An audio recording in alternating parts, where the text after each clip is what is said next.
So I mean, I know a little bit about Hadoop when I was studying, so I wanted to do this training, you know, and Okay, I have pretty strong programming experience too, so that's very figured good. as well. Cool. Great. Okay. Sounds good, Shazab. Thanks for the introduction. I'm going to unmute you here and bear with my hiccups here. See what I got here. So as I said, yeah. Oh, great. Okay. Thank you, Shiva. It looks like you already started the recording. Huh? Okay. I also did it here just in case. And yeah, Shazab, I hope you're okay with, we'll take this in a webinar mode just to keep the quality of the training good. And here's my plan. Okay, I hope you're able to look at my screen. Periodically, I will ask you to give me an acknowledgement on the questions window. What you can do is you can just go ahead and click on, just type in a yes for a Y for a yes, or things like that, just to kind of give me an acknowledgement and see how things are going. Great. Thank you, buddy. Okay, so here's going to be my plan. Shazab, and let's see, I'm targeting about 3 weeks. We'll try to be a little bit flexible because this is going to be the first one we're going to be going here. First week, I will be focusing on HDFS and Map-reduce concepts. Second week, I'll be focusing on Hive and Sqoop. Third week, I'll be focusing on sorry about that, Pig and HBASE and Flume. Flume is another one which I'll try to incorporate in the second one. And during these 3 weeks, I will try to focus more on the labs and the practical aspects of that. So labs is one thing I will try to focus more on, and kind of the theory part we do not have to go too much into details, but just the part which is needed from a practical standpoint, we'll try to focus on that, and we'll also try to do a few mini projects. Okay, we'll do one use case in Hive, Pig, Map-reduce, and one final project which will cover Map-reduce, Hive, Pig, and Sqoop. Okay, so this is what I have in plan for the 3 weeks. After this one, what we'll do is we'll stay in touch. I'll give you a few assignments and things like that. You can. Sorry about that. I hope that's not really disturbing you a lot, but I hope you'll let me know if that is kind of too much interfering, and I'll try to give you a few assignments at the end of that, and you can try to work on those things. Okay, the focus is more going to be in Hive, Pig, Sqoop, and HBASE here, more than the Java Map-reduce. Shazab, my plan is, and for Java Map-reduce, I will try to give you some programs and things like that. You can also practice them at your home while during your free time and so on. Okay, so this is my current plan. Any questions on this one, Shazab? Great. So you're good. Okay. Then let's get started. Today, what I'll do is we'll go ahead and I'll give you a quick idea about what is big data and Hadoop, and then we'll get into some Linux commands. Pardon me. Just 1 second.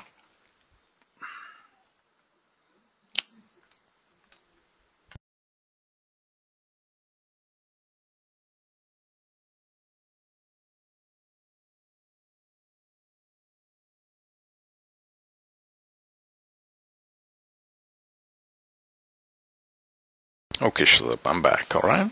Okay, so first what we'll talk about big data. We'll try to understand what is big data, and we'll try to understand what is Hadoop and things like that. Just as an introductory session, you might be already familiar. It sounds like you're already familiar with some of the basic concepts. So Big Data, Hadoop, HDFS is what we'll try to cover today. We'll also try to get into a few Linux commands.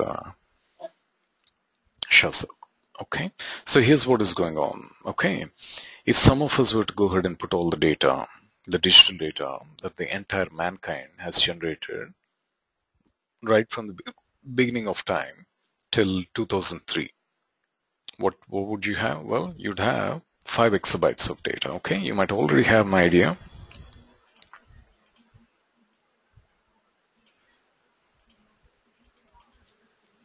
Go ahead and type it here.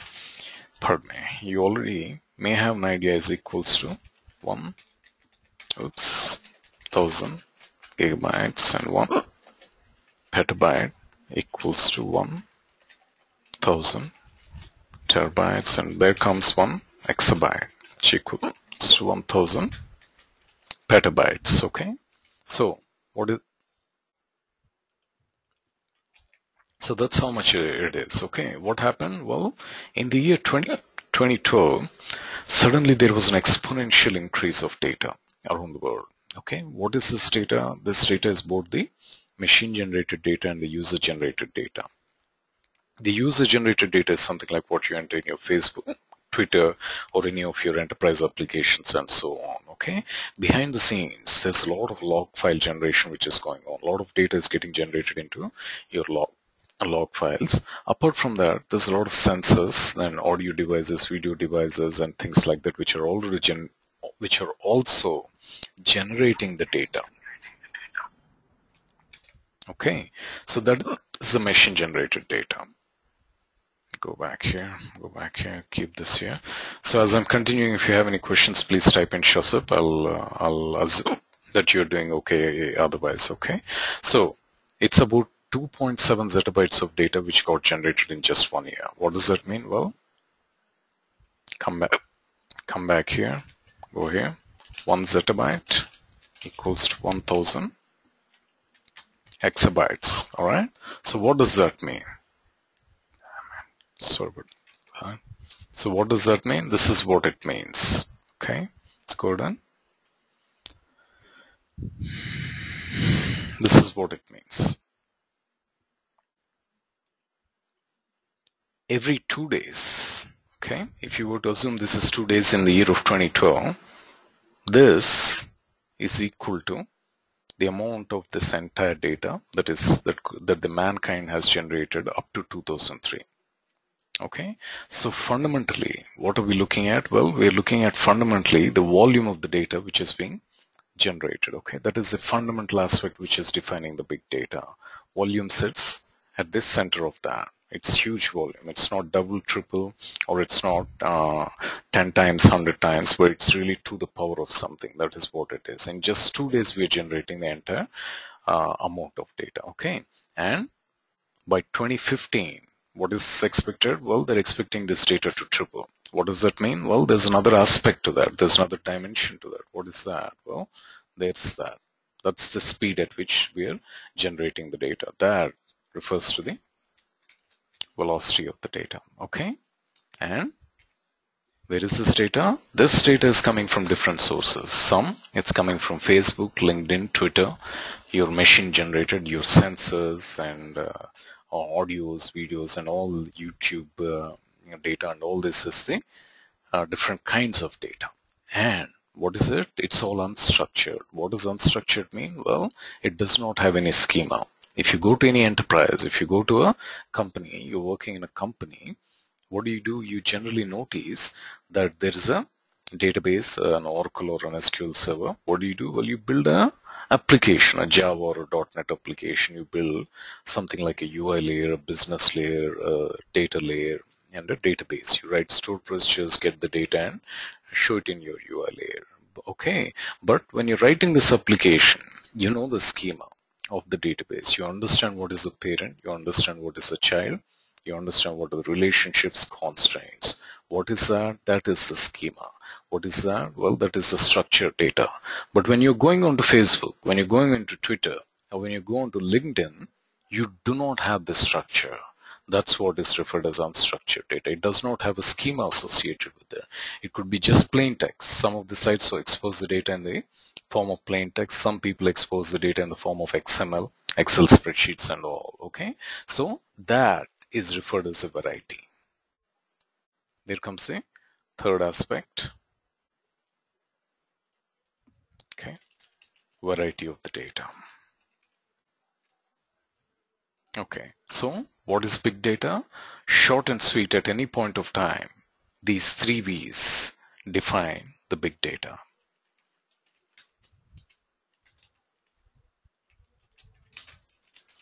You following, doing okay there, Shazab? Any questions at this point? Shall I continue with the next slide? Very good. Thank you, Shazab. Okay, so the important thing, why is all this important? There is some useful insights and knowledge in this kind of data. What is an example of that? Well, we'll see that in a minute, but here's a quick example. Okay, Samsung, one of the major telecom or one of the major mobile devices manufacturer. What did they do? Here was what was happening. Okay, let me come back here, go back here. Okay, here's what was happening, guys. Here's your internet. There's some useful insights and knowledge. What happened one day, one guy, okay, which is this guy. Let's assume he went on to the Facebook and, or, he on a Facebook site, he goes ahead and he writes, hey, I purchased a Samsung mobile phone, Note 3, Note 5, and so on, and I'm just liking it, and things like that. We generally do that because people like to share about their experiences, and that's what these social networking sites are about, right? As this guy is writing his thing, as he writes his thing, the next day his friend comes back, looks at his post, okay, looks at the post he made, and then this guy, he decides, okay, I'm going to go ahead and purchase this cell phone because he sees that his friend is liking it, is loving it, and all those good things. Okay, so what does he do? Well, he'll go ahead and do another post. He'll write another post as a follow-up to that, and he will ask him, hey buddy, I'm planning to buy this cell phone, would you like me to buy it? Suddenly this guy comes back. He says, hey, hold on, it looks like there's an issue with the video of that or audio of that and things like that. He gives them some feedback, and that is the casual conversation which is going on the social networking sites, Shazab. Okay, what happens next? Behind the scenes, there's a company. Multiple companies are watching these conversations. Okay, they're capable of reading this data. These are the conversations they're reading. Then what do? They classify them. Are they good? Are they bad? Or are they neutral? If they're good, if they're neutral, nothing to worry. But if they're bad, why? Why is it bad? What is the problem that the customer is having? Is there a problem? Okay, what is that? They do the root cause analysis. What do they find? Well, they find that this guy is saying there's a problem in the video. So what do the companies do? Assuming this is your Samsung, they will contact their design department in US. Okay, so here's the US department. They will also contact their department in China, their manufacturing department in China. What do? They'll tell the US guys, hey guys, it looks like we found a problem in the video, so we need to go back to our design and verify if everything is good or not. Then they'll contact their China, manufacturing department in China, and they'll tell them, hey guys, hold up the manufacture of the next million cell phones tomorrow. We need to hold it off, okay?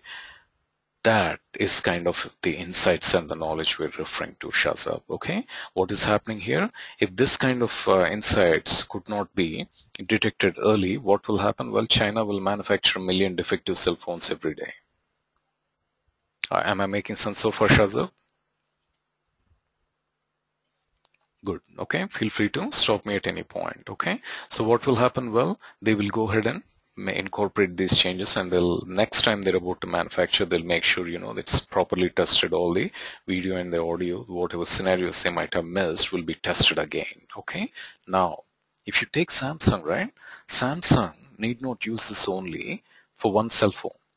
They can use it for all the products that they are developing. Is that right, Shazab? Does that make sense? Just type in a Y. You don't even have to type in yes, complete. Good. Okay. So short and sweet. That'll make you kind of sync up here. So Samsung can use it, and not only Samsung, Shazab. This solution can be used by any company around the world. Okay, it's not just for Samsung. Any company can follow this process. What does that mean? What that means is the big data solutions. The solutions are global. The big data, when you develop a problem, it is not for a single department, single enterprise, or 2 or 3 people in a company, or 10 or 20 or 100 or 200. You find it applicable at a global level. Even companies in India, or the poorest of the poor countries where they're manufacturing this kind of things, can go ahead and apply these principles. What are they doing? Well, they'll need to address this kind of problems. They will need a solution. What is that solution? That is Hadoop. Okay, so what is Hadoop? Let's dig into the details of that. Okay, why do they need Hadoop again?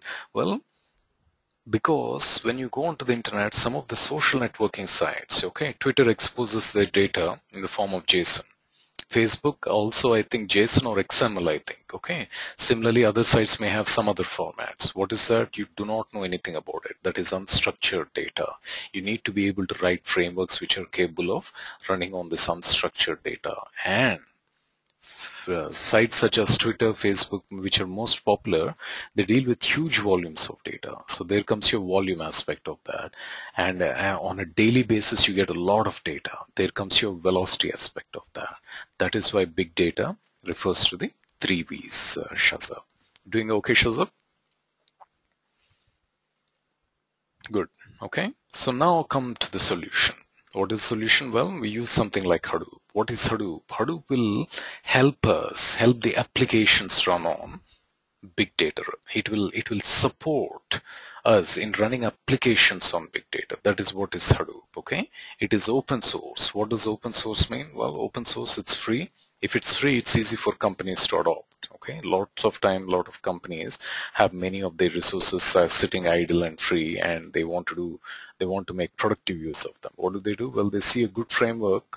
They want to get it and start working on some products and things like that. If it's a commercial product, there's a lot of paperwork, there's a lot of persuasion of their higher management that they need to purchase this product and then purchase the servers and things like that will be there. But if it's free, it's an advantage. It's a very, very big advantage. So that is about the open source. It provides us a framework of tools. Now let us try to understand the framework of tools. Okay, so here's what Hadoop is, guys. Okay, so there is your HDFS. Okay, HDFS, you can think of HDFS as the brain of Hadoop. Okay, inside the brain we have a lot of thoughts. Okay, we analyze our thoughts. We constantly refer to our thoughts and we analyze them. What do we get? Well, we get some useful insights. To analyze our thoughts, what do? Well, we use our heart. What is the heart of Hadoop? That's the Map-reduce. Okay, what do you have in Hadoop? Well, you have lots of servers. Let's go here. There's a master server. There's another master server, and I'll explain to you what these master servers are. There's a data node, there's another data node, there's another one, and so on. Okay, and I'll explain to you about them.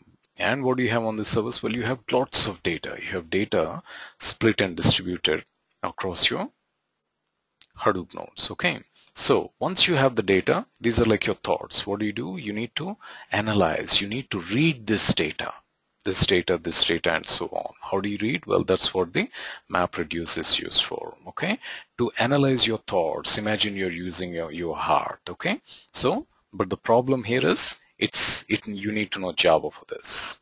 That's the problem with the Map-reduce. Okay, so in other words, there's a shortcut for us to read the data and analyze, to do some run programs and things like that. What is that? Well, God has given a couple of eyes. One is called Hive. One is called Pig. Okay. Here's what happens, guys. Okay. So let me go ahead and see if I can type this one. Hive. What will Hive do? Here's what Hive will do. Hive will take, pardon me, SQL as input. It will convert this into Java Map-reduce programs, and then this will get executed on your HDFS. Okay, so Hive is a framework which will take the SQL as input and convert them into Java Map-reduce. It is allowing us to focus more on the business logic and less on the map-reduce logic. Okay, to drive a car, you don't need to be a mechanical engineer, right? So if you turn the keys, your engine takes care of converting the fuel to the electricity. Just like that, Hive is the key to that. There's also another key, which is another is what I generally refer as. Okay, what is that? That's Pig. So in other words, another way to look at it is to analyze your thoughts. If you can't always go to your heart, you can't open up your heart, what do? Well, you use your Hive. You use your eyes. You can kind of things. Eyes internally communicate with the heart. Heart communicates with the brain and analyzes the thoughts. You make decisions. You know, I'm not going to smoke from tomorrow. I'm not going to do a few things I've done yesterday. I learned a few lessons and things like that, right? Those are the decisions you make. Similarly here, Pig is a tool which will convert into Java Map-reduce programs. What will it do? Well, here's what it will do. It will take English-like scripting statements, okay, as input. It will convert it into Java Map-reduce program, and Java Map-reduce program will go ahead and execute on your servers. Okay, so that can be thought of as the two eyes of Hadoop. Okay, then you have another thing. What is that? Well, that is called Sqoop, guys. Okay, so here's where your Sqoop is. What is Sqoop? Well, here's what the scenario is. You have multiple databases. There's an SQL server, there's an Oracle, there's a MySQL, and there's other databases, guys. In most of the companies, lots of times you will kind of end up in a situation where you need to get the data from these databases and plug it into your servers. Okay, if you start writing code for this one, it's going to be very complex, it's going to be very time consuming and very unproductive. What did they do? They came up with a shortcut. What is that? Well, that is what is Sqoop, guys. Okay, so go ahead and that is Sqoop. Okay, and what does Sqoop do? Well, Sqoop will connect to these databases. It will take simple Linux like Linux-like statements as input. It will convert them into Java Map-reduce programs and execute it on the cluster. What will that do? It will not analyze the data. It will take the data from multiple databases and load them into your HDFS. That is what is called import. You can also go ahead and export the data. So in other words, you can get the data from HDFS and put it back into your databases. That is called exporting the data. Sqoop will do the importing and exporting of the data into databases. Shazab, okay? Making sense so far, Shazab? Are you doing okay? You're okay with the speed and the pace? Please feel free to give me feedback at any point of time if you think I'm going too fast or if you want me to repeat anything. Okay, keep that in the mind. And this is all about the structured data, Shazab. Okay, next what do you have? Well, you have another tool. What is that? Well, go ahead and see. Let's put it here. This is called the stomach of Hadoop. Let's put it here like that. This stomach is called HBASE. HBASE does not sit on top of MapReduce. HBASE sits on top of HDFS. Okay, HBASE is called a distributed database. It's a very complex database which does a very complex, lots of complex things inside internally, and it will save the data directly to HDFS. It will not use the MapReduce. Okay, so Hive and Pig, therefore reading the data and analyzing. You cannot do any updates. Okay, Sqoop, it's just for loading the data. Again, you cannot do any updates or anything. If you want to do any updates, you use something called HBASE. HBASE, short answer is it's a database of Hadoop is what it is. Okay, so we'll be focusing on these aspects Shazab. Okay, the first 2 weeks, Map-reduce and HDFS, first 2 weeks I'll focus on this one. Hive and Sqoop, I'll focus the second week. Okay, Big and HBASE, I'll focus on in the third week, and we'll try to do a few use cases and a couple of mini projects which will give you an idea as to the complete life cycle of the Hadoop and so on. Okay, fair enough, Shazab? Doing okay there? Good. Okay, so let me just adjust my screen. Having said that, let's switch back here. That is the framework of tools we are talking about, Shazab. Okay, so what is Hadoop doing? Hadoop is supporting in running applications on big data. Were we not having big data before Hadoop and things like that? If you wonder, well, there was big data, but what were they doing? Here's what they were doing. Okay, what they would do, they would take the big data, they would put them into a powerful computer. Okay, what's a powerful computer? Well, they'll buy a very expensive server. They'll add more RAM to it, more process to it, more hard drive to it. But it's a single computer. Any computer, once it reaches certain limit, you cannot increase the capacity of that. What will happen? Well, you cannot deal with more data. As your data increases, you do not have the capacity. What could you do? If you increase your number of computers, what will happen? Well, you need to do a lot of complex programming. In other words, the complexity of your programs increases ridiculously. Okay, that is the problem with the traditional approach. Shazab, doing okay there, Shazab? Okay with the slide? Great, thank you. Okay, so what is the solution? Well, the solution is Hadoop's approach. What is that? Well, when you give it big data, the first thing it will do is it will break it into many small pieces. Okay, for a moment, think of this as your resume. Your resume has 4 pages. Okay, let's say your resume is 4 times 60, 240 megabytes, and 240 plus 24, 264 megabytes is what you think the size of your resume is. A very, very big resume. You're a genius of the world. You're an Einstein of the world, and you have done all kinds of projects. So that's why it's so big. Okay, it's a quarter of a gig. Can you visualize and imagine that, Shazab? A quarter of a gig resume? You understand what I mean? I meant to be a little funny there, but hope you're getting it, buddy. Okay. All right. So here's what goes on. Let's assume our document is 264. What will Hadoop do? Hadoop will by default split it into 64 megabytes. Okay. So let's go here. Let's go here. Let's go here. Okay. This is our resume. What will Hadoop do? Hadoop has split this into 64 megabytes. I give it a 264 megabytes file, and splits the file into 4 blocks, which each one has 64 megabytes. In other words, 64 megabytes is the default block size, or that split size. That each split it calls as a block. Okay. Next, what does it do? Well, instead of saving it on one computer, it will save it on many computers. All these computers are called commodity servers. Commodity servers are something which are cheap servers. Okay, they're in the range of around $5,000.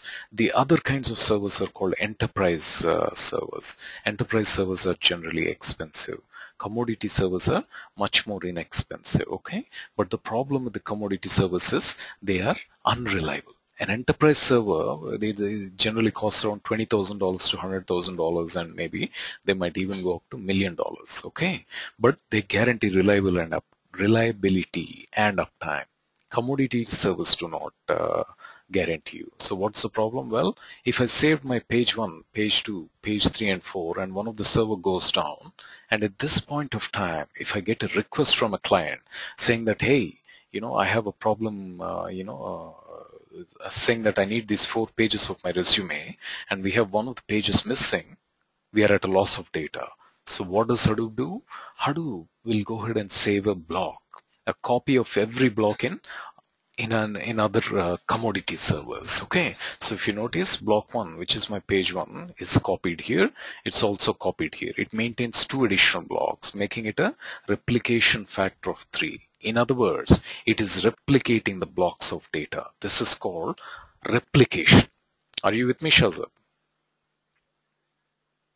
Good. Okay. So do this Shazab. Okay, you're typing in a Y, right? Just to keep me in sync. Sometimes if you find some of these things good, just type in a good. Sometimes if you find something very good, please try to type in very good. Otherwise, if it just looks like average, feel free to let me know. Just type an average there, okay? Like that I also know how much you're perceiving and things like that. And hopefully that's not an unfair expectation from you, Shazab, okay? Okay, buddy? Hope you're okay on that. All right. So here's what happens, Shazad. All right. So what happens? Well, if you replicate your data and at any point of time, if one of the node goes down, you still have your copy of the blocks available. So if block 2 and block 4 are there on this, suddenly this server goes down. Block 2, I have a copy of that there. I also have another copy of that block 2 here also. So what is that? Well, that is we have replicated, and this process of making the data available at other places and not being at a loss of data when the server goes down is what is called as fault tolerance. Good or very good or average, Shazab? Great, appreciate that, buddy. More importantly, make sure you're getting the perspectives here, okay? So that's about the fault tolerance, okay? So what is all this? Why is this important and things like that? Well, here's what the deal is. Before Hadoop, programmers were manually writing this kind of code. They would write the code to go ahead and split the data, then to distribute the data, then to replicate the data, then to go ahead and take care of the fault tolerance of the data. And all these things involve multi-process communication, multi-node communication, multi-threading communication, network concepts and things like that. And very few programmers around the world. If you take the entire programmers around the world, less than 1% of the programmers are capable of, less than 0.1% of the programmers are capable of writing applications like that, because it involves it's a very, very, it involves a lot of complex things inside that. What is Hadoop doing? Hadoop is freeing us from writing all these things. If you want to drive a car, you don't go to your engine and you don't take out your engine, assemble it, and you don't put it together, then drive the car. You just turn the key. Okay, and the car drives. Car takes care of the complexity. It's a framework. Hadoop is a framework which takes care of all these complexities. In other words, you do not have to know about all the internal complexities. It hides from the developers or the programmers all these complexities and allows us to work at a much more higher level, in a simpler level. And there is something else it provides. What is that? Well, it allows us to write something called scale-free programs. What's a scale-free program? Let's take an example of that. Okay, so zooming. In a traditional world, here's what happens. You have a UI layer, you have a service layer, you have a business layer, you have a data access layer, and then there's your database. Okay, so let's go ahead and name these things. That's our UI. Then comes your service layer where you write all your web services. Okay. Then comes your business layer where you write all your business process components. Then comes your data access layer. And there's your database. Okay. What do? Well, you write all the stored procedures in the database. From database, you get the data into your data access layer. And each of these layers is nothing but a jar file or some assembly code. Okay, which is sitting in different servers. Think of each box as a server with some code sitting there. What do? You go ahead and write stored procedures, pass it on to data access layer. Data access layer will build data objects, pass it to the business layer. Business layer will apply business rules and go ahead and pass it to the service layer. Service layer will verify some authentications, authorizations and things like that and pass it to the UI layer. What will UI layer do? UI layer will ultimately show it to the end users. These are your browsers, web applications and Windows applications where your users are writing, okay, where your users are accessing your site. What happens? Let's say there is a festival coming up. Okay, what do? Here's what you do. Behind the scenes, there's a Christmas coming up. The companies get ready. They go ahead and add more number of servers. Why? Because number of users who are going to be accessing your websites or applications are going to be increasing because they make a lot of purchases and things like that. But there's a problem. What's the problem? As you increase your number of servers, right, what will happen? Your code needs to be changed. You need to make sure the objects in one server are in sync with the objects in another server and so on. Similarly, the objects in this servers are in sync with the objects in other servers. What is that? That requires very complex programming. That requires a very complex framework which can handle that kind of things. Okay, so in other words, the complexity increases as the number of servers grows. Okay, in Hadoop. Okay, let's say this is your cluster. Come here. There's the master node, there's a data node, there's another data node, there's another data node, and so on. Okay, what will happen? If you go ahead and write a program which will work, let's say, on a laptop or let's say single node, you now take this program and deploy it on a 100 node cluster or a 1000 node cluster, right? You will not make a single code change. In other words, your code is independent of the size of the data and the volume of the data and the processing of the data.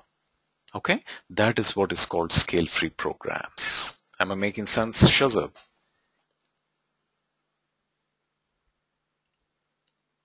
Is that a good, very good, or what? Okay, good. Okay, good, good, good, good. Okay, so that's about the scale-free programs, Shazab. Okay, so I'll give you an opportunity just to get you onto the mic here and see if you may have any questions. I go here, see if I can find you. As attendees, hey Shazab. Okay, buddy, you're on air. You have any questions so far, Shazab? One question, I mean, I do understand that scalability for programs don't exist ideally as you increase. Does Hadoop ensure that? Because any program that you write with increasing number of compute nodes, it would decrease over time. Yeah, I'm 100% sure, Shazab, if that's your question, if I'm understanding your question correctly. If you write your program on a virtual machine, you develop a Hive script or a Pig script and go ahead and deploy it on a 100 node cluster or 1000 node cluster, you will not make any code changes. You'll just make configuration changes. Okay? Yes, I understand that, but I'm talking about performance-wise. Oh, good. Okay. Performance-wise, what is your question? I'm sorry. Yeah, I'm asking, does Hadoop ensure that the performance will be scaling perfect, like linearly? That's what. Gotcha. I mean, if that is the case, then why have to do any other parallel programming? No. See, as the number of nodes increases, your performance. Let's say you have a single computer which is taking, which just takes maybe 10 GB of data, and it's taking about 4 hours to process that data. Now you increase your number of nodes to 4, the likelihood that your performance will, or the amount of time would be reduced to 1 hour will be very high. Okay? In other words, it's linearly scalable. Okay, in a big data world, performance is not your first thing that you would look. In a big data world, it is the insights which is going to be the most important thing. You don't mind giving up a little bit of performance for the benefit of getting these good insights because they have that value, they carry that value, and you're not dealing with small amounts of data. You really end up dealing with really vast amounts of data. Okay. Is it okay, Shasa? Yeah, so in other words, short and sweet, it is linearly scalable, definitely. But it will also, your networking issues might come into picture sometimes. In such cases, you cannot really map this, but ideally or conceptually, it is linearly scalable. What you will do with a single node, if you're doing it 4 hours, with 4 nodes, you'll do it in a single hour. Cool? Okay. Great. Shall I continue to the next one, Shazad? Yes. Okay, great. I'm going to put you on mute. I'm going to come back here. So here's what is going on, buddy. May I adjust my screen here? So here's an example of predictive analytics, how Hadoop is used in a in a real world scenario. What's happening? California, Los Angeles Police Department, California, somewhere in California, what they have done is they take their entire crime data set. Okay, what's a crime data set? Somebody who makes a call to the police department as they're reporting a robbery or a burglary, right? They're being recorded. Or in other words, they're being entered into an application, and over the past 10-15 years, lots of data has been got into the, they accumulated a lot of data. Okay, so let me go back here. And every night, what is happening is they go ahead and run a few map-reduce programs. Okay, what do these map-reduce programs do? They predict. They predict what? Well, they predict today, this is the spot where there is a likelihood of a crime could occur. Spot number 1. Here's spot number 2 where the likelihood of crime could occur. Here's spot number 3. Okay. On the following day morning, when the top police officials come, what do? Well, they'll say, we're going to deploy 25% of our force here, 10% there, 5% there, and scatter the rest of them throughout the city. That is the decision they're making on a daily basis. Okay. Is the crime really coming down? Well, as of now, we can keep that as a secondary point, but we have given them a meaningful way of making a decision. Before this kind of a solution existed, what would they do? Well, they'll just come up in the morning, the top officials, they'll just think, look in the air, and just out of their intuition make a decision. We're going to deploy 10% here, 10% here, 10% here, and so on. Okay, today they're able to make the decision based more on the data. That is the change that Hadoop has helped them in bringing about. Okay, and let me see if I can add something else here. Okay, coming back to the actual numbers, what happened? Here's what happened. It seems over a period of time they have observed that the numbers have been coming down. Is the crime really reducing? Well, we cannot say, but the statistics started indicating that the numbers are coming down by following this process, it seems, Shazab. Is that a good, very good, or average? Or you can give me a smiley also, buddy. I don't mean to. Very good. Thank you, buddy. Okay. So that's a quick example. And let's move on to the next example here. Thank you, Shazab. I appreciate your cooperation here. Okay. So here's another example of a telecommunications industry, Shazab. Here's what is going on. In a telecommunication company, today they're having a lot of problems. Okay. Nobody's using landlines, because there are a lot of cell phones coming up. Every day one guy is opening up, he's promising lower price and higher number of minutes. So what is happening? The competition is increasing. A telecommunication company has a lot of investment done in the form of towers and other infrastructures. So their costs are going high. Okay. So what happens? Here's what is happening. One day a coffee shop is getting opened up. Okay. What do? Well, they come and talk to telecommunication company and say, hey buddy, we're opening up this coffee shop and we need your help. We keep hearing about the big data. It seems big data can help us. We want to know how you can help us. Okay, so what does the telecommunication company do? Well, they come up with a plan. What is the plan? Here it is. Okay, they think about it, they do some R&D. They're going to target all the coffee drinkers around the city. Target number 1. Okay, target number 2. If the coffee shop is located at a particular position, there are a lot of guys hanging around that coffee shop, right? So location is going to be the next target of their plan. Okay, and then social influences. Some of these guys, for example, take a simple example like Amitabh Bachchan. I listen to his tweets, I follow his blog and things like that. The moment he writes something, he says it's good, I know it's good. He says it's bad, I can understand, something is not right there and things like that, right? So those people are called social influencers, people whose message is reaching a lot of people, okay? And they're very important guys, okay, in the modern internet world, okay? And then a moviegoer. Right beside the coffee shop, there is a movie theater. A lot of people are going into the movie theater. If somehow we can get these guys into get into the coffee shop, we can increase the sales. That's the plan that the telecommunication comes up with. What do? One day they do some research on their internet, and what do?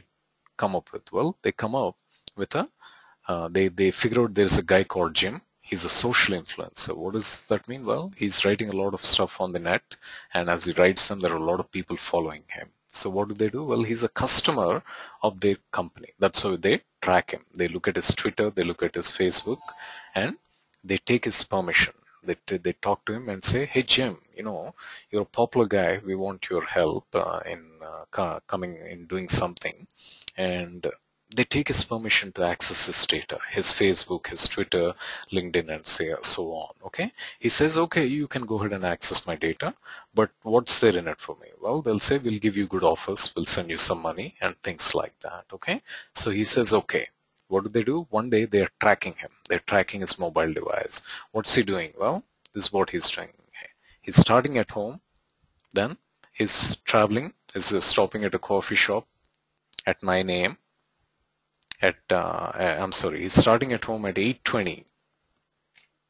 8:10 is starting at home. 8:25 stopping at a coffee shop. 3:05 he's having another coffee out of his work. And just pardon me here for one quick second, Shazab. I'm going to put you on hold here for one quick second. Sorry about that.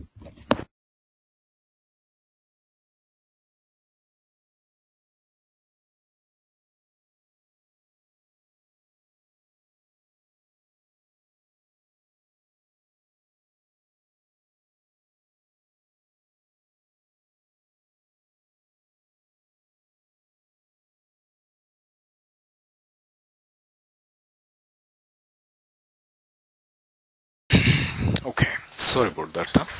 So at 3:05 he's having another coffee. 5:30 starts back at his work again. 7 p.m. he's going to work.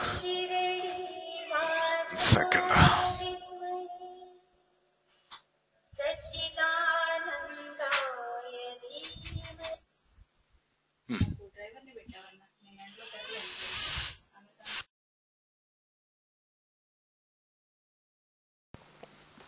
Okay, sorry about that. All right, so these are called the mobility patterns. How does the telecommunications company know? Well, telecommunications company is capable of tracking our mobile phone. Anytime we go from location 1 to location 2, right? What will happen? Our cell phones or our mobile phones are capable of transmitting the latitudes and longitudes of our location. That's how they figure out his various mobility patterns. Now, what do they find? Well, he's having coffee twice a day, so he's a coffee drinker. He's passing by the coffee shop during the day, so he's passing by the right location. Requirement number 2, man. He's a social influencer. That means when he's writing something, there's a lot of activity going around on his posts and things like that. What does that mean? Well, if this guy writes something is good, that message is reaching a lot of people, indicating that it's a good thing or it's a bad thing and so on.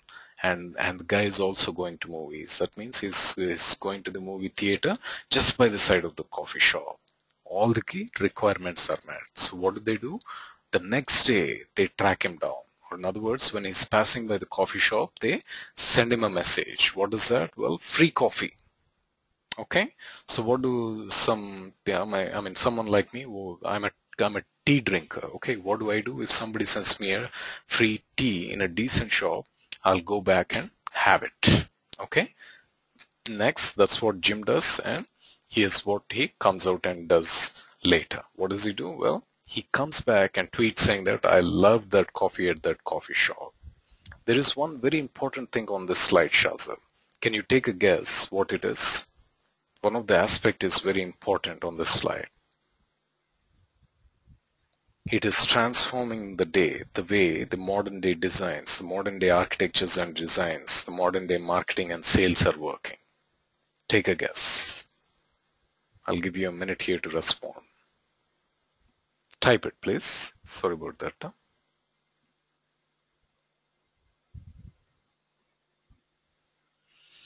If you do not know, just type in pass if you're unable to take a guess.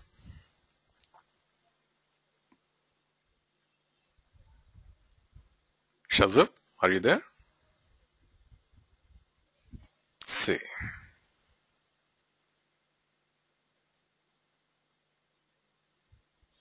Shazub, are you there, buddy? Okay, good, good. Let's see, you're saying he's tweeting about coffee and hashtags are reference to tweet. That is good, okay? So let me reveal the secret. You see this one? Close to 8,000 followers. Not one single rupee or a dollar has been spent on a TV ad or a media ad. Just one free coffee. That message reaches to that many followers. Can you imagine how many social influences will be there in this one? And then can you imagine how many followers those social influences will have? Are you seeing what I'm seeing, Shazab?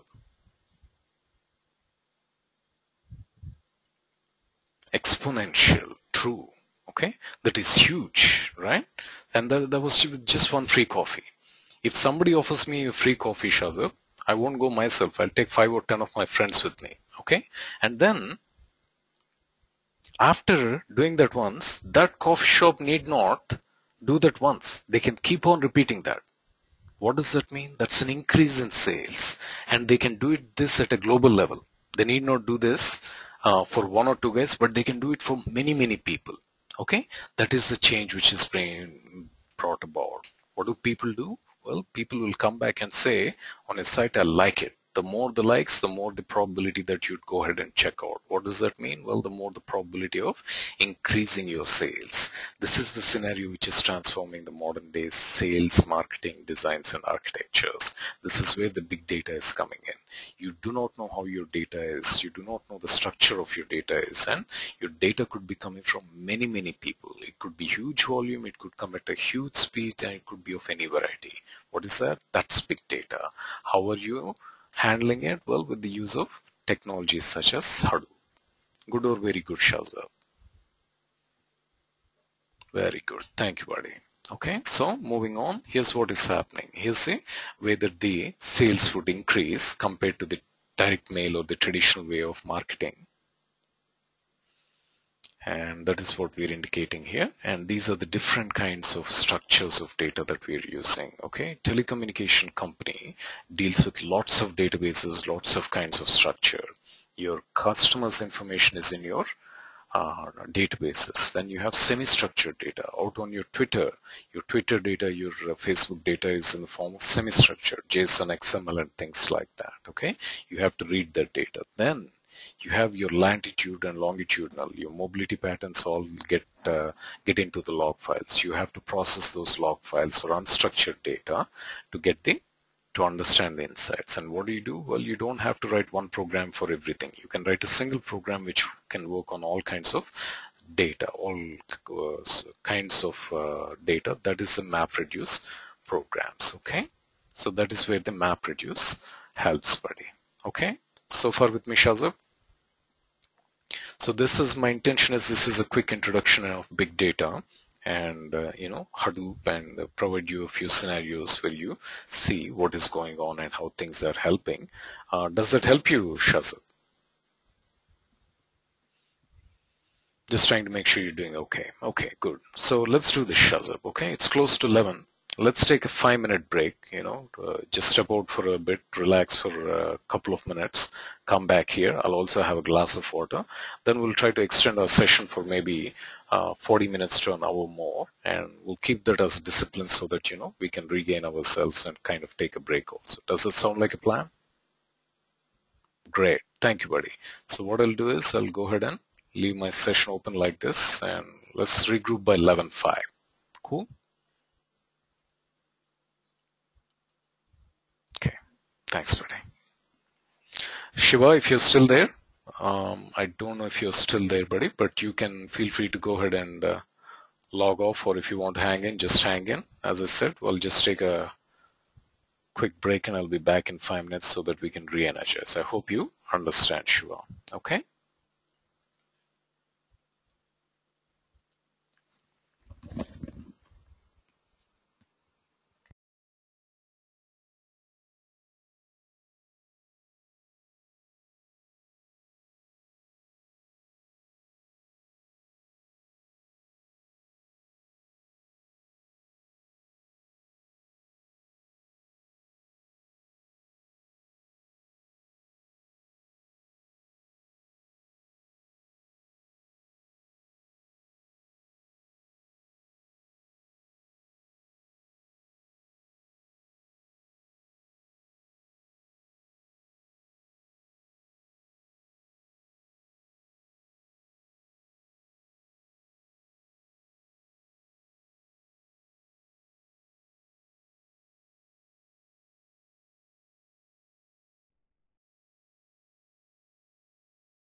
Okay, Shazab, I'm back, buddy. Are you back?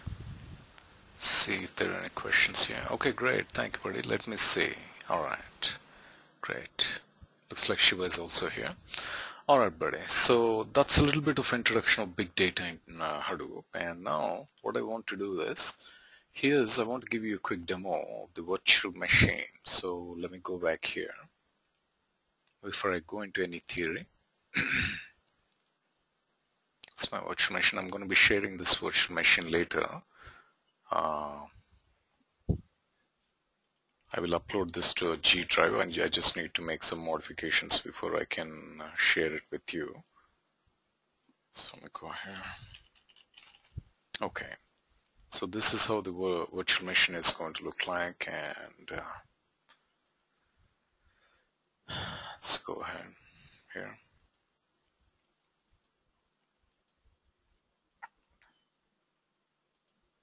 Okay, so there's your terminal.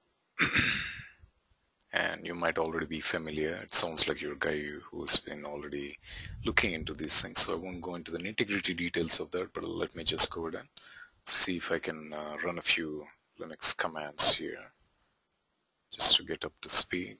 Go ahead and zoom in on that, come back here.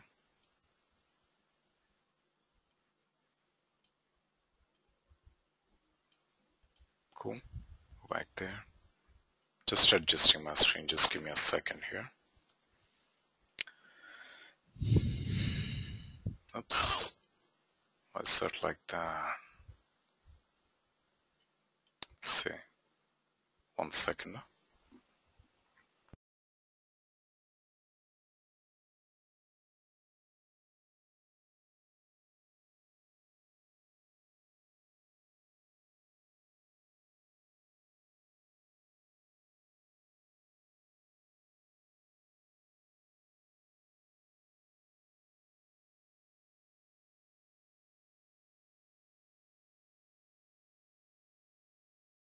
Okay.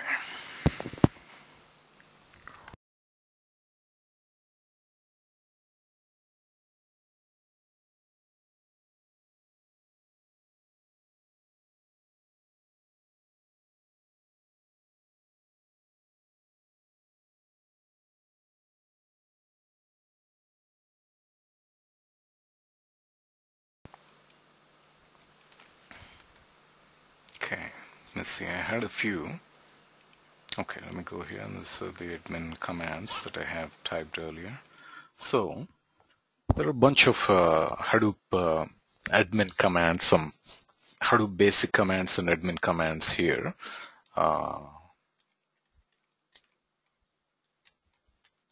Shazab, what I'll do today is the rest of the 1 hour today, or rest of the few minutes, let's focus on some basics of these things. Some of these things are pretty straightforward. You may already be familiar with it, but just for the sake of discipline, we'll cover it. Just hang in there. Just I'll pass on these files and things like that to you later. And what you can do is you just go ahead and hang in there and try to just follow these things. Okay, sound like a plan, Shazab? Good. So, where in India are you from, Shazab? Back in India?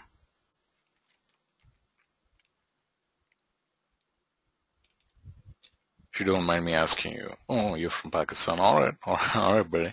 That's cool. That's cool. All right. So let's go ahead and get started here. It's cool. Where in Pakistan you're from, Shazab? Karachi, no? That's nice. Nice. Good to know. Okay. So there you go, buddy. First command, JPS, it will show you a list of Java process. This is a Cloudera virtual machine. We're going to be using the CDH3 version, which is the earlier versions that they have used, and most of the this should be sufficient from a practical standpoint. We don't need to get into the latest CDH as of yet, because not many people are using it. Okay, short and sweet Java process. JPS will show you a list of Java process. What I want you to do is I will go ahead and pass on. Oops, come back here. This one later to you as part of our labs, and you can go ahead and just get a practice them, 2 times, 3 times like that. Just get a feel of all the commands and just be there. Okay, just see. So the next time you look at any of these things, you're not a stranger to them and things like that. Okay, so next I'm gonna try out a sudo JPS. Okay, ask me for a password. What is sudo? Sudo will list you they execute the command as an administrator, and when you're executing this command as an administrator, it shows you a list of the Java process which are visible to at an administrator level. So if you notice, the data node, name node, secondary name node, all these are called the server roles in Hadoop. Okay, and I'll explain to you in the coming up sessions, but this is more at a syntactic level. So these are all the background processes. So from a Windows environment, these are all your services which are running in your Linux. Doing okay there, Shazab? Good. Okay, you might be familiar with this one. ls just lists you a bunch of files. Clear, it will clear a screen. pwd will just show you the present working directory, the directory in which you're in. Okay, next let's go ahead and see what uname does. Uname, it just gives us the operating system, and let's do a man on uname. It tells us, it prints the system information. Okay, these are all the different things. Once you get this, if you click on space, you can navigate to the other help or the manual pages. And when you click on Q, it will come out of that. Next, I'm going to say uname -a. Okay, this is the system information. It's a Linux operating system. Cloudera VM is the host name, and some generic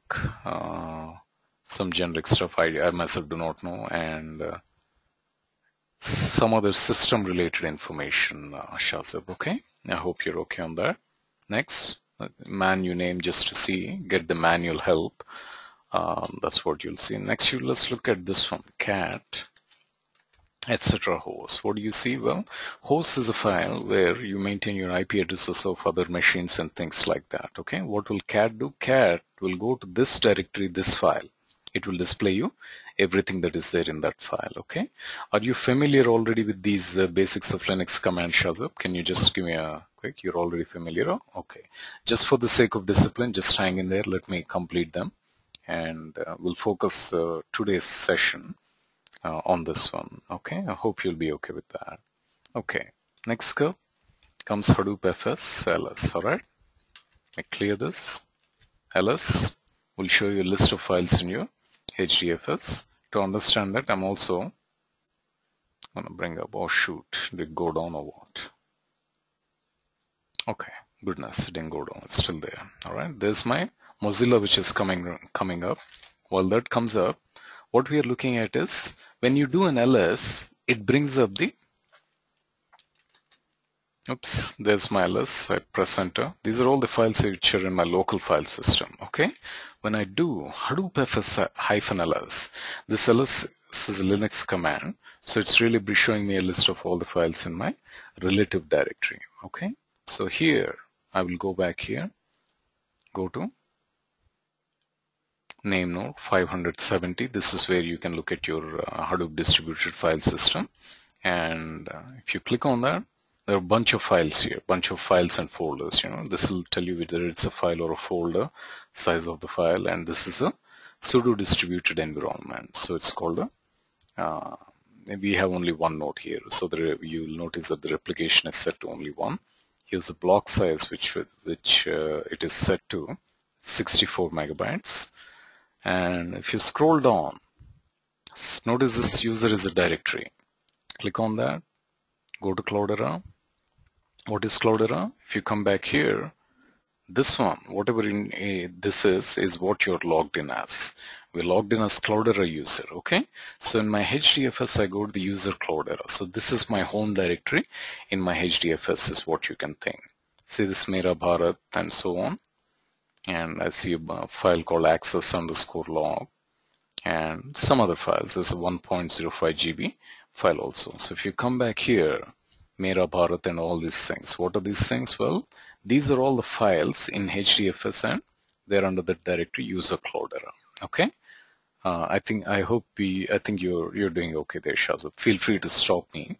I'll make some progress because these are some of the basics, and You sound like a guy, I mean, it appears like you're already familiar with. What's FS, sir? Good. FS stands for file system. So Hadoop FS. Hadoop means it will communicate with the Hadoop framework. There is Hadoop software installed on this machine. This will enable your commands to communicate with it. And FS is interacting with the file system in Hadoop. Okay. LS is nothing but just a Linux command which is applied at a Hadoop level, giving these things as input to it. Does that help, Shazab? Okay. Okay. Having said that, come back here. Go ahead and quickly do a clear here. Just keep it, and I'm gonna go ahead and Hadoop FS -RMR puts. Can you do Hadoop FS on a different directory? Yes, good question. Okay, so let me, just to clear some space, I'll do that. I won't tell you what I just did, but now presently I'm in this directory. Okay, let's do an LL, see what are all the directories I have here. See if I can go into any. Okay, so what we'll do is we'll do a clear. I'm gonna make directory test1. Okay, now if I say ls test star test.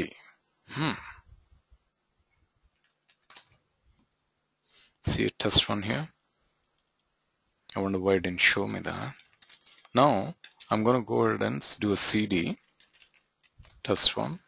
Okay, so my current directory is this one. If I do Hadoop FS -ls, it will still show me a bunch of all these directories. Okay, so when you're communicating with Hadoop, no matter in which directory you're in, if you give these commands, it will always go to that particular directory of the Hadoop and not your local file system. Okay, another way to think is something like this.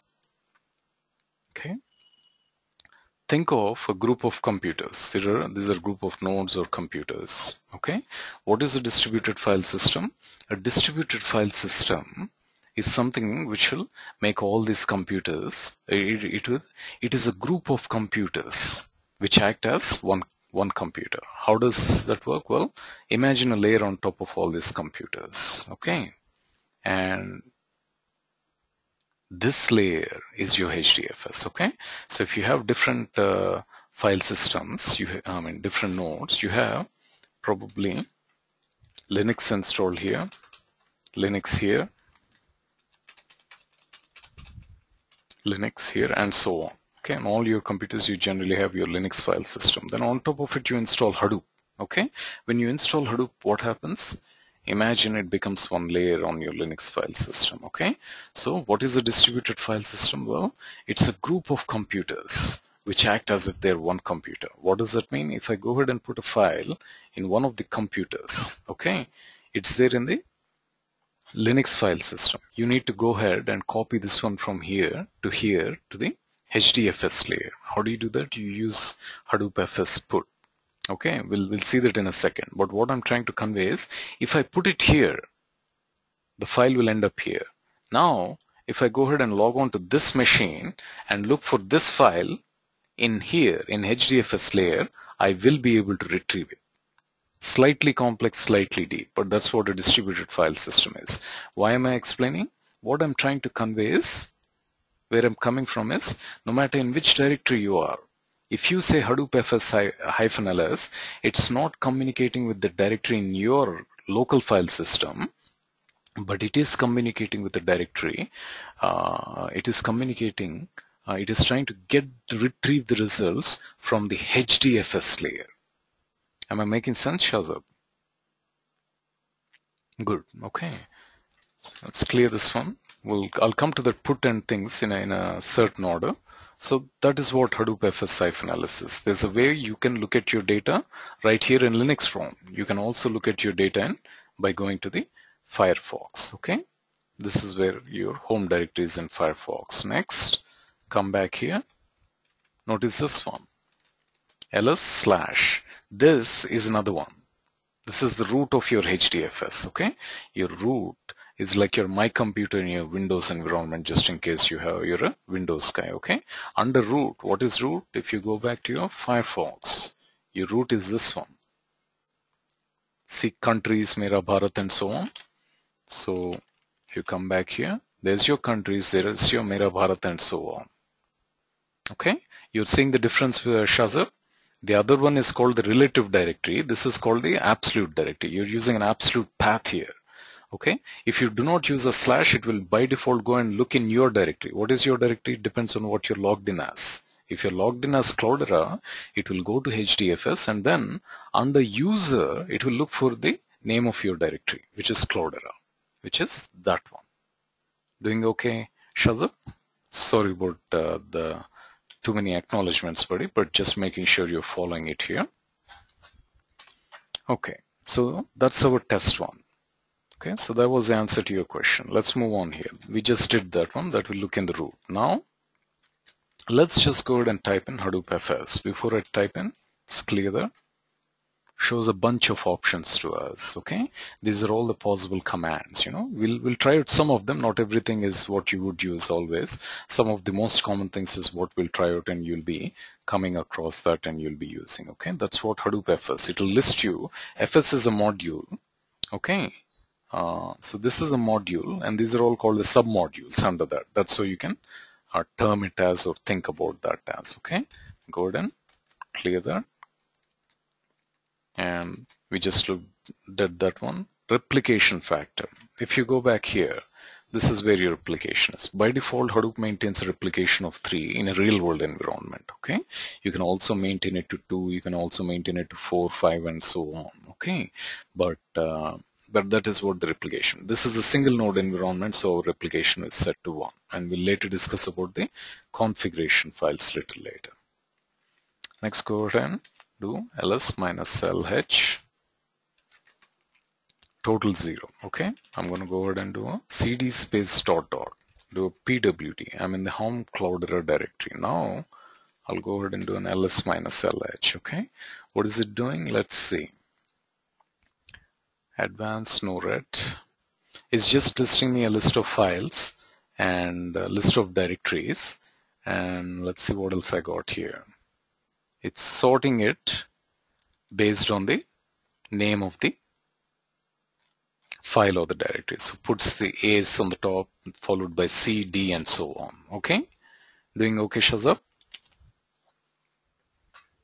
Am I saying your name right, Shazab? Is it Shazab, or actually let me unmute you here for a second. I want to hear it from you.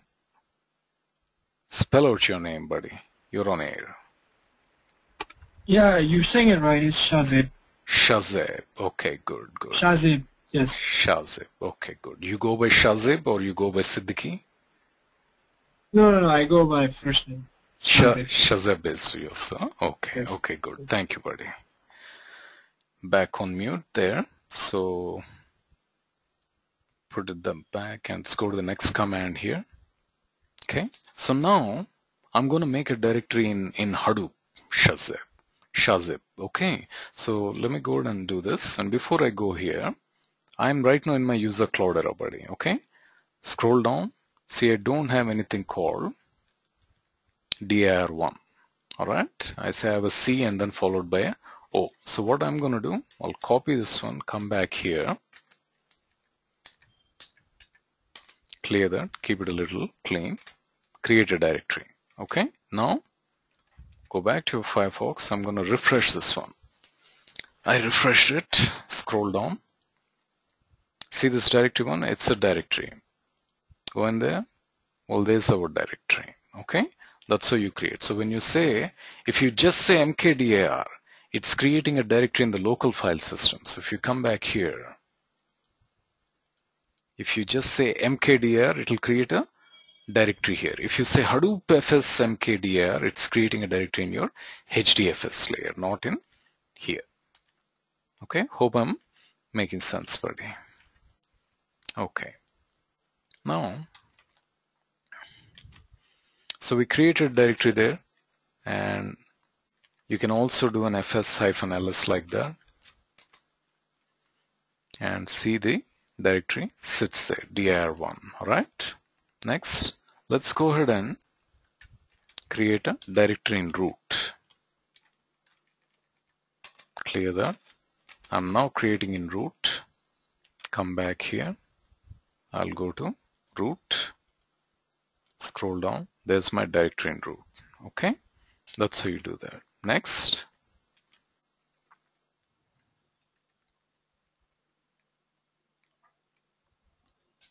Okay. Now, let's move to the next one. I'll say gedit. Gedit is your graphical editor. And let's go ahead and say mera bharat.txt. I already have a file called Mera Bharat here, Shazib. So I have Mera Bharat Mahan here. I'm going to be going ahead and what they do. That's Mera Bharat.txt. So what does that mean? Well, what that means is, if I go back here, I have already a file called Mera Bharat.txt. This is there.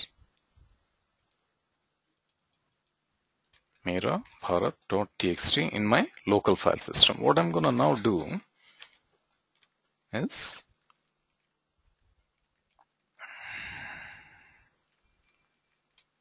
I'm going to put this one.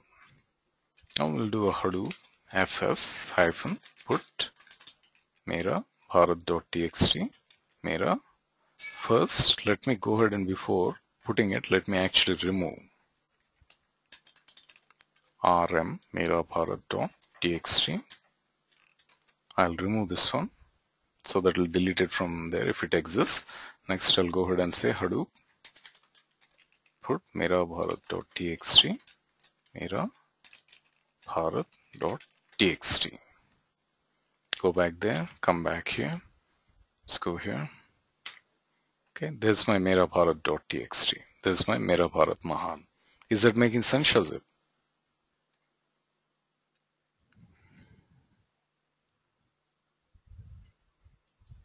You there, Shazib? Is that making sense? Okay, you got a question? All right, let's see. Let me unmute you here. Go ahead, Shazib. Why did you write it twice, Mera Bharat.txt, in that last command? I'm trying to understand.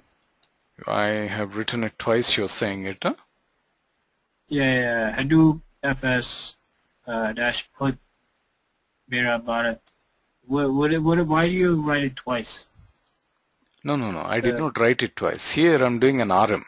I earlier had this. No, I understand. Yeah, you're removing it, but the last statement with the put. Oh, exactly my bad. Okay, good question there. Okay, this is I'm copying from my local file system. I'm pasting in my HDFS. That's what that means. Oh, okay. Okay, good question there. Okay. So you're copy pasting from your local file system to HDFS layer. So, Cool. so put is for copying? Copy paste. Okay. From a local destination to, from source to destination. Source is your, by default it's going to be your local file system in your current directory. Oh, okay. PWD, I'm here, and if I do an ls, there's my mera bharat.txt. And it's putting it to the same directory, to home clouder? Yeah, So, okay. true. So if you go back here, and not here, but scroll down, user, Cloudera, mera bharat.txt. That's where it goes and puts. Because this is called an relative path. If I do not give a slash or anything like that here, for example, if I were to give a slash here, okay, so it says it already exists. So what I'm going to do, I'm going to say rm, remove it. Now I'll go ahead and put it into under the root. This is, I'm giving an absolute path here. Here it will explicitly go to the root and put it there. But if I do not give the slash, it will be a relative path. That is what this one is about. User Cloudera. Okay. Okay, good. Okay, next we'll move it here. Okay, now here's what we have. Go to Cloudera using Mera Bharat, right? What I'm going to do is I'll come back here. I'll do a Hadoop fs hyphen move mera bharat.txt mera bharat and mv.txt. Okay, when I do a move, it will move it. If I go back here, if I refresh it, it's gone. The Mera Bharat is not seen. That's the problem. So back here, if I go ahead and refresh it again, Mera Bharat is gone, but scroll down, Mera Bharat MV is there. So what did I do here? The difference is when we do a move, the source is referring to the file in HDFS, not in the local file system. It is renaming merabharat.txt to merabharatmv.txt. This is like a cut paste, you can think. And the difference is this is still in HDFS? It is in, both of them are in HDFS. Here only this one is in referring to HDFS. Okay? Okay, yes. Good. Okay, so next let's move on here. See what else we got. Okay, now here's the reverse of that. What is that? Let's go back here. I'm gonna say Hadoop fs hyphen get, and this is going to be Mera Bharat mv.txt and Mera Bharat mv.txt. Okay, what this will do is it will copy it from HDFS and paste it in your local file system. Okay, so I'll press enter, ls Mera Bharat mv.txt. There's your Mera Bharat mv.txt. So it did the reverse. It copied. Here the source is HDFS, destination is local file system. Okay, Shazab? Yes. Good. Move on. Okay, and let's take a look at head. You might already be familiar. Head -5, it will give you the, show you the top 5 lines of your readme.txt. There's the top 5. Similarly, you have tail, which will show you the last 5 lines, -2. I'll skip this one because I don't really have that one, I think. And make directory will just create a directory. Okay, so let's go ahead and create a directory. I created a directory. I'm going to say move another test. Let me see if I have ls and star. Don't have another test. Okay, so what I'll do is instead of another test, I'll say ls. What am I doing here? I'm moving another text, right? So let me clear this one. Move Mera Bharat mv.txt to dir2/f1.txt. So what I'm doing is this is a local file system command or a Linux command, not a Hadoop command. Okay, we are moving. That means we are renaming, or we are doing a cut paste from the current directory into a new directory called dir2, and I'm renaming it as f1.txt. Okay, now if I say ls dir2, you'll see f1.txt is listed there. Okay, next, come back here. Okay, it's time to move the directory now. I'm going to do a put of the directory into user Cloudera. I think when I'm moving a directory, I need to give the complete path. I cannot give just a relative path. I think that's why I have user Cloudera. But you can also just play around and see if you do not give a directory, if it's putting it or not, and things like that. I will leave that as a homework for you, Shazib. Okay, what am I doing here, Shazib? What do you think this directory, this command is doing? Remove recursive. Good, as simple as that. So go back here, Cloudera. There's your directory 2. There's your file 1.txt. Come back here. Remove it. What's that? Oops, my bad. I didn't copy it. Copy that. Delete it. Yeah. Gives me error because it's gone. Cloudera will no longer have Yeah, 2. Okay. Okay. So let me just adjust something here. Okay. So let me just scroll down here. So it looks like I have a bunch of them here going on. And we're somewhere in about 1/3 of it, right? Yeah, this is where we are. Okay. For today, allow me to do the shazip. Allow me to wrap it up here. We'll take it up again tomorrow and we'll continue from here. How about that? Does that sound like a plan? Okay. What I want to do is I want to make some changes to this virtual machine before I give it to you. I'll upload it to a G drive and I'll work on that today, and probably I need a demo to finalize some of the changes, incorporate everything and give it to you. Okay, so with that, let's wrap it up here for today. Shiva, are you still there, buddy?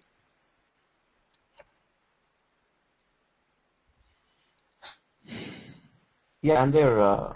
Okay. So I don't know if you were there during the class, but for today I will wrap it up here, Shiva. Yeah, from tomorrow, can you, anyways, I'll call you and, so any questions you have, Shazad? No. Today's class? No. Anything? Nothing, right? Okay. No, it's fine. Okay. All right. All right, Shiva. Then we can wrap it up. Yeah, yeah. So I'll go ahead and sign out. So Shazab, have a good one, buddy. You too. Yep. Thanks, sir. We'll meet you tomorrow. Bye, Shazad. Bye, sir. Bye. Bye-bye.